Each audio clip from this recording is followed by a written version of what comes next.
You're on the air with Florenza, your podcast destination for authentic conversations with a twist. So, grab your favorite drink, get comfy, and join me on this unique literary journey. Cheers! And joining me today is Katie Otey, an award-winning author with a passion for spinning tales full of humor and heart. When she's not writing, she's singing, performing skits with her kids, traveling, or making her family laugh. Katie is also the founder and CEO of Phoenix Media and Books, where she works hard publishing amazing stories. You can learn more about Katie on her website, but for right now, please help me welcome Katie to the show. And so thank you, Katie, for joining me. I am so excited. Just from the very first moment that I met you, I was anticipating this interview to have an opportunity to sit down and chat with you. And guys, I know that you're only getting this in audio, but you know what? Katie and I look like we should be related. So I think we need to check this DNA thing because we look like we should be sisters or cousin sisters or something out there. Now, Katie, I know that your love of books started at a very young age. How did your early reading experiences influence your writing, particularly in crafting Izzy's almost epic day? Well, thank you, Florenza, for having me. I did so enjoy meeting you, and I'm so excited to be here. And we are definitely cousins already. We're Yes. cousins. I'm gonna say that I did learn to read very early, age 3 actually, and all I can remember is books. Like I read so many books growing up. There were just boxes and boxes and boxes and boxes of books. So I had to sadly, donate because there was just no way to keep moving them. But I will say that the influences of what I read when I was younger, especially, informed very heavily the Izzy's Almost Epic Day. And I'll say that because as a black kid growing up in the 80s and 90s, I can without a doubt say there was not a lot of black representation in books that was positive. Um, a lot of the quote unquote black books that I read, we were either side characters, we didn't really matter too much within the story, we were plot devices, um, or we were suffering in some way. It was always some type of we shall overcome, which those are stories are very important to know where we come from, but that doesn't tell the whole story about who we are as a people. We are very resilient, yes, but we are also funny and full of life and laughter and humor. And we have a culture within the Black community that gets missed a lot, I think, in literature. So um, when I wrote Izzy, I wanted to make sure that I represented him and his family in a way that honored that.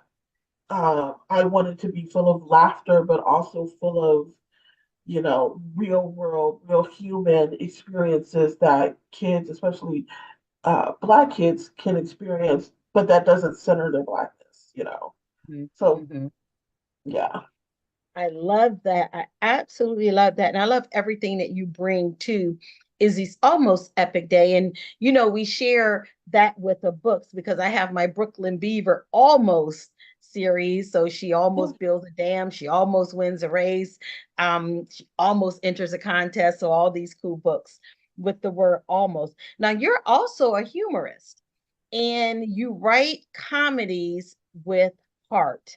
And I Yes. heard you say that you wanted to create books that were humorous and that did have that fun factor. Do you feel that you accomplished that with Izzy? I do. I worried about it. Honestly, I wrote this book over 10 years ago and I shelved it because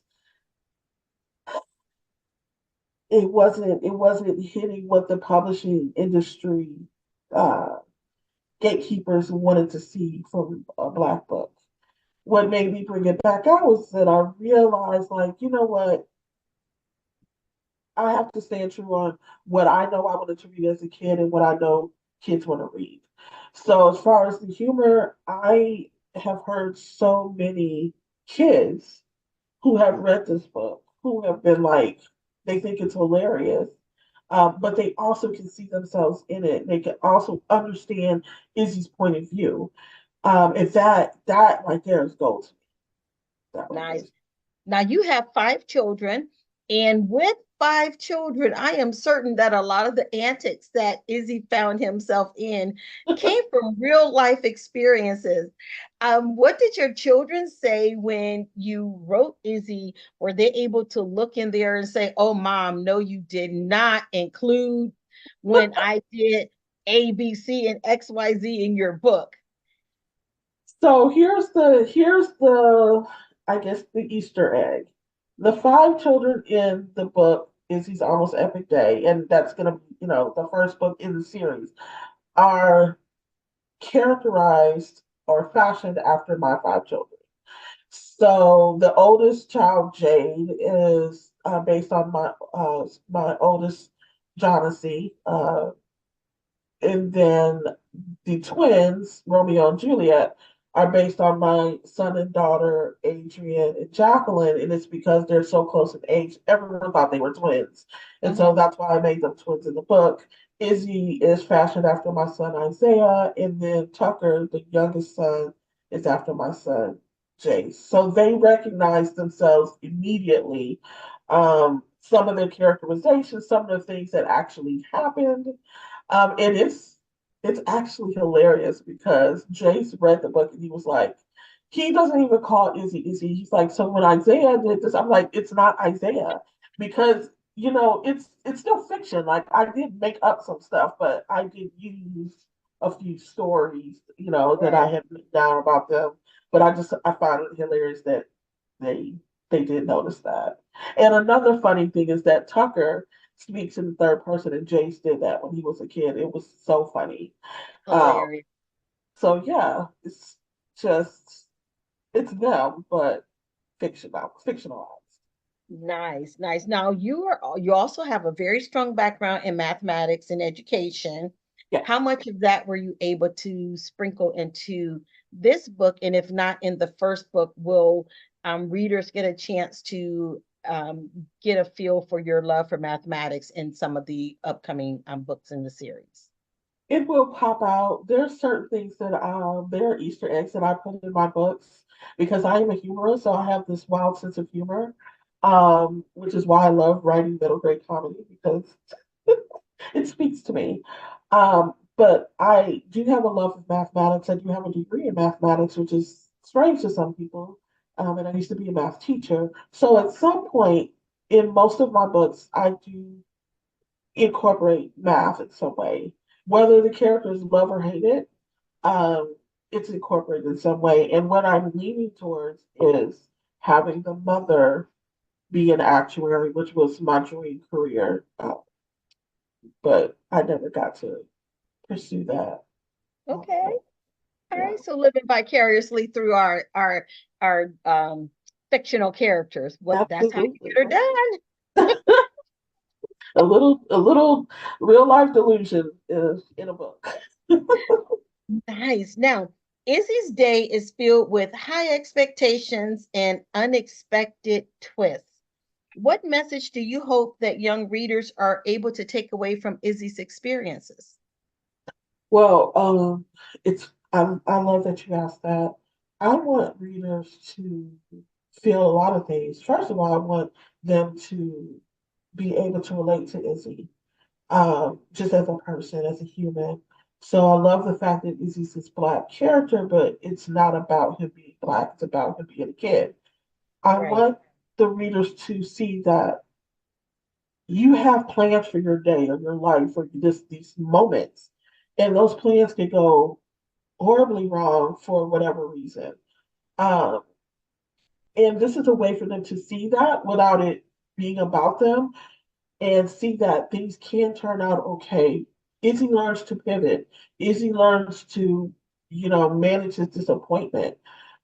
He has a lot of disappointing moments in this day, and those moments wind up working out in ways that he didn't expect. And I think that when you're a middle school kid, you're not that mature yet to realize that whatever you're dealing with in the moment, it can turn out okay. And so I wanted them to have a frame of reference and be able to laugh about it, you know. So Yeah.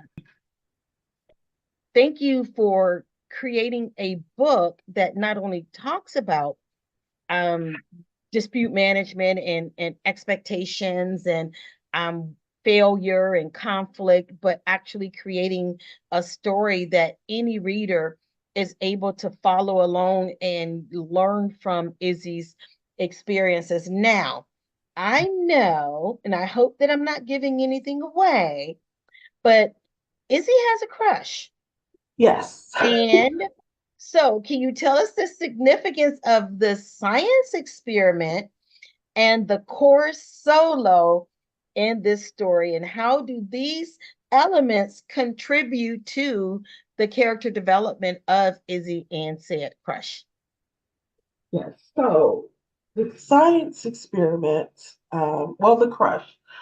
Somebody likes Izzy, and Izzy's really like excited about this because like he's never had a crush before, and he's like, this person wrote me these notes, and they're gonna tell me who they are, and I can't wait. And so he really wants to be on his best, you know, uh, he wants to be his best self this day. And of course, things go wrong. But he's more excited at the thoughts. He doesn't really know what to do with that or anything like that. And I find it funny that when the crush part was resolves, it's kind of left like, okay, now what? Neither one of them will kind of really know. Um, it's so refreshing to me because I was that awkward. Like I liked someone or I thought someone was cute, but I didn't know what does that even mean. I just, I didn't know what to do with that.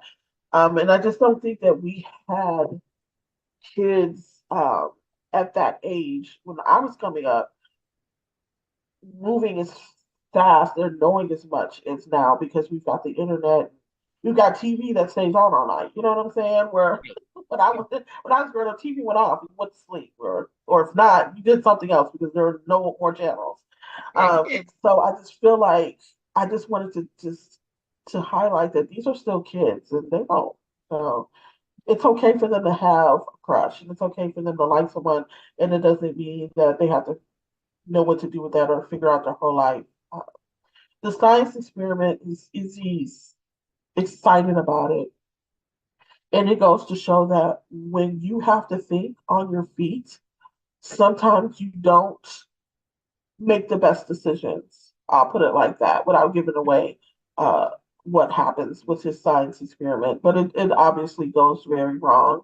Um, and it's one of the scenes in the book that I think is pretty funny. Um, and it's just something that he has to deal with. Like I prepared for this, and because I was distracted by something else, mainly the crush, um, I didn't stay focused, and this is the chaos that ensued because of it. And then you asked me through the chorus again. He had a rough day, and he just froze. And he's like, I'm Yeah. supposed to sing, everything I do goes wrong. I'm not doing this. And he had to pull from his relationship with his one of his siblings.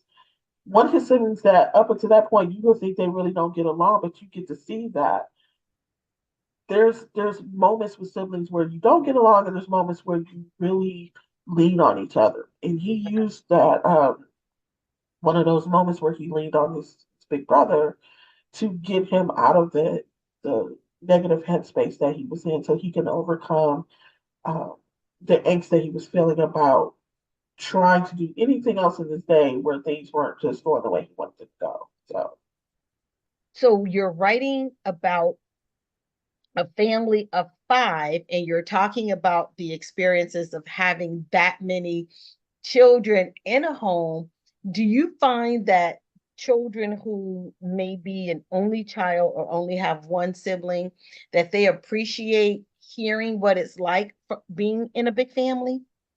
I think so, and I think there's things like an only child can look at this book and say, "Man, I'm glad I don't have to deal with that." Um, but also, just it's like the conundrum, right? Of every time you look at a comparison, there's always going to be good and bad to both sides. Hmm. The age-old tale of only child versus many kids, or stay-at-home mom versus, working mom. It's always like, oh, I'd rather do this. And I think that's okay. I think it's okay for a kid who's the only child to read this book and be like, wow, that's a lot. Or to even be like, man, that sounds like fun. And it is fun for a while. I grew up in a household with, I have a sister, but my cousins came to live with us for some years, and I was the oldest, so I took care of all the kids. There was 8 of us. Oh, Uh, wow. my aunt had 6 children, and so my aunt was there, my uncle was there, my mom was there. I was the oldest child, so I was wrangling all the kids, and we had the audacity to have a cat on top of it. And so it was absolutely insane. You know what I mean? It was, but it was also fun. Like, I was creative, so I would make up plays for us to put on their dance routines or, you know, things like that. But then there'd be fights too, and then it'd be like, why is everyone so loud? It's it's both. It's good and bad. Nice. Now, in addition to being a phenomenal author, Thank you. you're also a publisher. How has that experience been for you working with other authors and bringing their stories to life? Oh, yes. Thank you for asking that. I'm gonna tell you, it's publishing is not easy, right? It is difficult, but it has been a blessing to be able to tell an author, like, I love your story. Um, and I want to see the story made into a book. And so the very first publication that Phoenix put out, Phoenix Media Books, which is my publishing company, was a story called Sister, and it's a foster care and adoption story, and it's told from the point of view of the fostering family's young daughter. Okay. And I hadn't really seen any foster care books that was told from that point of view. And how that child feels when her family starts fostering, she gets kind of close to the kids that come to the house and then they leave. They're reunified, which is the point of foster care. Like, it's a safe space, it's a community where you come in and you help this child until their family can, step back up and, solve whatever issue they may be having. And so she's dealing with the very tough emotions that kids have where things aren't the way they want them to be, or they're not the same. And I felt very honored to be able to help the author bring that story to light. And even though it was the very first book I ever published, it won uh, Awards. a pretty big award in the industry. And I was like, wow. First go round, I was excited about that. Um, and I really felt like the author, she, yes, I did publish the book and helped make sure that it was in good shape and good quality, but she really brought her authentic experience to the table, and I am a big advocate, sorry, of bringing authentic stories to light, no matter who tells them. Right. They need to be an authentic experience because it just resonates.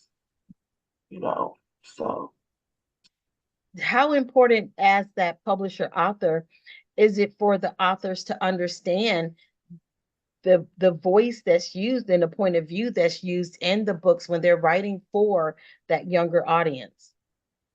it is critical. It is critical because, first of all, we have a literacy issue in this country. Kids, there are a lot of children that cannot read at their grade level. And I'm going to say in the Black community, it's 84% of Black boys do not read at grade level. upon graduation from high school. 84%. That's insane. That's such a And scary number. it's a very scary number. And without getting too overly political, that to me even goes into even a country's security because we are a global, our world, our economy is global now. If we can't compete, that that's a very big problem. Uh, we can't compete economically if our citizens can't read effectively. You've got Hmm. countries where the children are learning multiple languages, from birth, and here we are struggling with reading English. So it is very important if you want children to read, for them to be able to for them to want to read.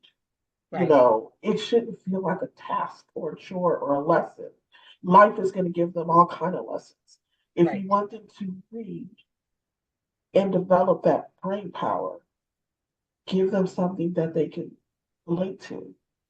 Give them something that they can enjoy and want to read over and over again, because that is what's going to help them be better readers, is to want to read and to read books that they enjoy. Yes. And that's where your humor comes in, and that's when combined with the skill. And that's why Izzy is just going to go on to be such a terrific book series for not just our boys, but girls as Oh yeah. well, to be able to pick it up and read. So when is the second book in the Izzy series coming out? Are you already working on it? If so, what is the title? The title for the next book is Izzy's Almost Epic Campaign. I really wish it could have come out this year with the upcoming election, um, but it'll be in 2025, and it's going to be about Izzy running for class president, and there's going to be obviously some competition, and we get to see the the antics between the candidates, trying vying to win this presidency. Okay. And so I really wanted to highlight it because, we look at our elections and it's so childish all the time. And I'm like, what better way, to show what this looks like, Mm-hmm. than to have children also trying to get picked for what they feel like is the top prize in their school. So I'm excited about that, and and the resolution, and see, if it resonates with not only kids but the adults who, inevitably will probably read it as well. Nice. Where are the readers able to connect with you and follow you and hear all things that's taking place in Katie's world? You can follow me on my author website, which is www.katieotey.writes. That's KATIEOTEY writes, WRITES.com. And that will have any books that I have coming out, links to the books that I've written, and even a link to my publishing company is on there. So, Nice.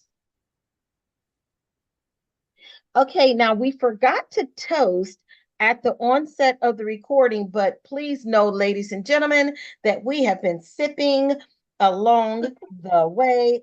I, as usual, am not behaving. I've got a nice glass of white wine, and Katie is drinking that very refreshing and good for your body water.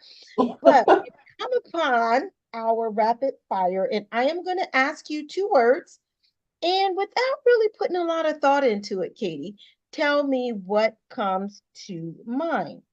Ready? yes, Okay. Wine or beer? wine. Camping or glamping? Oh, glamping. Hello. Cooking or being cooked for? Good for, Roommates or live alone? ooh, live alone. Hello. Oh, I'm sorry. I'm married and I said that. Lose sleep or skip a meal? Live sleep. Okay. And last one, sneakers or dress shoes? Sneakers with a dress. My girl. I don't know. I really have never gotten into sneakers, but now that I am enjoying this retirement life, I have moved over to the slide on, the ones with the real funky little um balls at the bottom, the little leather.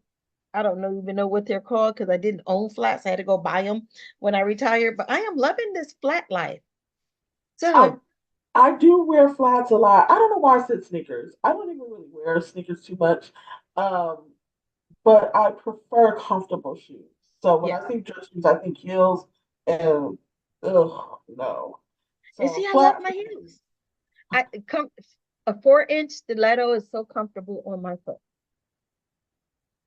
I'm so happy that you can say that. I've never been comfortable in heels. Even when I was a young girl and slimmer and all the things, I've never been able to balance on them. And so my sister can do all the things in heels, and I'm just like, bro, no.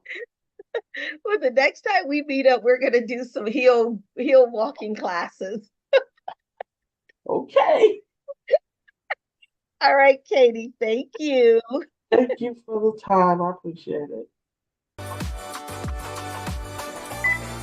And this wraps up another episode of On the Air with Florenza. You may follow me on all social media platforms under Florenza Lee or via my website at florenza.org. Until next time, cheers.